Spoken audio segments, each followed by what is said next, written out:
Hi guys, welcome to the channel. Thank you for joining me and thank you for your continued support. Okay, so I've talked a little bit in a couple of videos recently about the DWP looking to recruit more covert surveillance officers, and the Canary, which is the publication that I regularly bring you news stories from, said that they were part of a kind of online meeting, a Zoom call, where a webinar, something like that I think it was, where members of the public could go and see what these jobs was about, and members of the DWP, other covert officers, would talk about what the job involved for people who may want to apply. So a journalist from the Canary went onto this webinar and found out some very interesting things. So I'm going to read you the article now. I'm going to read snippets of it because it's quite a long article, but obviously I will leave a link in the description for you to read at your leisure. But there are some interesting things in there, so let's take a look and I'll show you what I mean. Okay, here we go. The Canary went undercover at DWP to investigate spying on benefit claimants. The Canary has uncovered disturbing new details about job roles spying on benefit claimants for the Department of Work and Pensions. We went undercover at an online launch, and what we heard was extremely worrying. The webinar the department put out for its prospective applicants to a round of new covert surveillance officer posts, DWP counter-fraud employees described in greater detail than ever before the startling activities involved in problematic role. Significantly, the sessions revealed that CSOs follow people on foot and even tail benefit claimants in vehicles of speeds up to 70 miles an hour. Of course, it also confirmed that DWP employees are already doing this, as one CSO detailed in a section in which she described a typical day in the life of a department's secretive surveillance staff.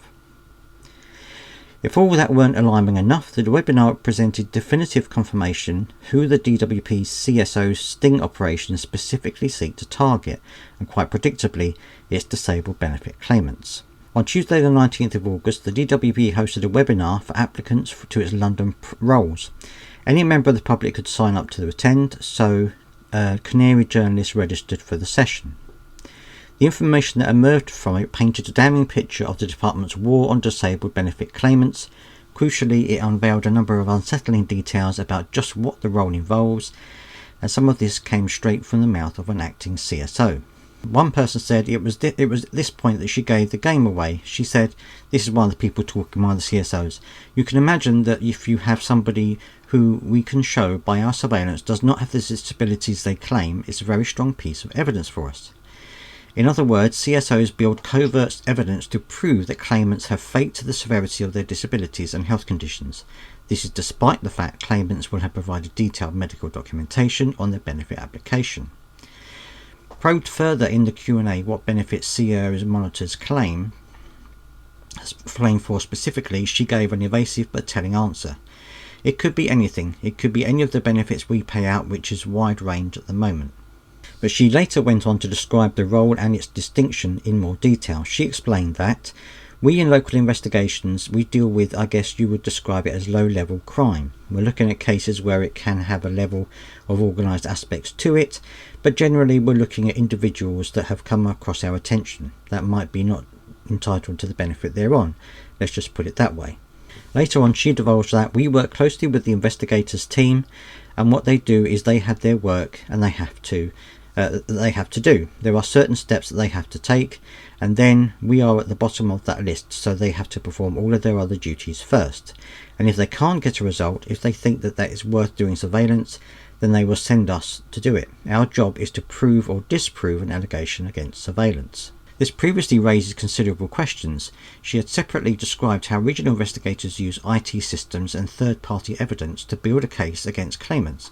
The webinar gave no further information on exactly what these might entail. However, in 2021, Privacy International revealed a damning picture of the covert methods DWP utilises to surveil clients. These include social media posts and locations, CCTV footage, as well as mobile phone and computer data. It also pointed to the department officers' approach to third parties who might have useful information, e.g. employees and friends. However, what was most chilling about this was the CSO's admission that this means asking to suspend someone's human rights. She told webinar attendees that when you do surveillance, you have to fill out the appropriate documentation, because when you do surveillance, you are asking to suspend someone's human rights under Article 8, a right to private life. So it is a very, very important job, and you have to make sure that you get everything right, because if you are found to have broken that, you've broken the law. Not just a tier check, you've actually broken the law. If the DWP were to interfere with this convention right, it must be proven that all other avenues to obtain the evidence have been explored. However, in a case which consists of various circumstantial evidence, it may only be possible to bolster the evidence to the criminal standards by providing evidence from third parties. Additional justification may be on the grounds that it would prevent or detect a crime. Outrageously then, these claimants aren't the DWP has proven to be committing fraud, just claimants it suspects. Both the staff guide and the CSO's confession seem to suggest that the threshold for suspending a claimant's human rights could be as low as circumstantial evidence. In other words, the DWP doesn't need any overwhelming proof a person is defrauding the system, it's based merely on suspicion. Right, I'm sorry if I'm all over the place today. My anxiety is really starting to get to me a bit at the moment, so do bear with me. I'm trying to get through it. Yeah, so this is obviously very unsettling, should we say.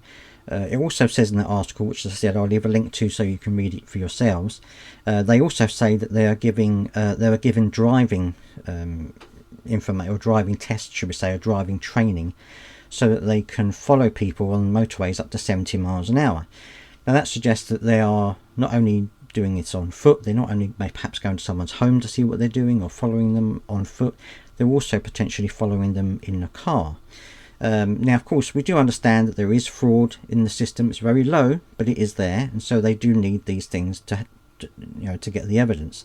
But it seems odd that they're recruiting so many of these officers at what must be a huge cost to the DWP to recover a very small amount of fraud. So it's a bit bizarre to me, but let me know down in the comment section what you think, whether you feel that this is justified, all of this that they're doing, including suspending human rights, or do you think that actually this is just a big stick to beat a very small problem? Let me know down in the comment section what you think. As always, please do subscribe to push the channel as far as possible, and I'll see you next time.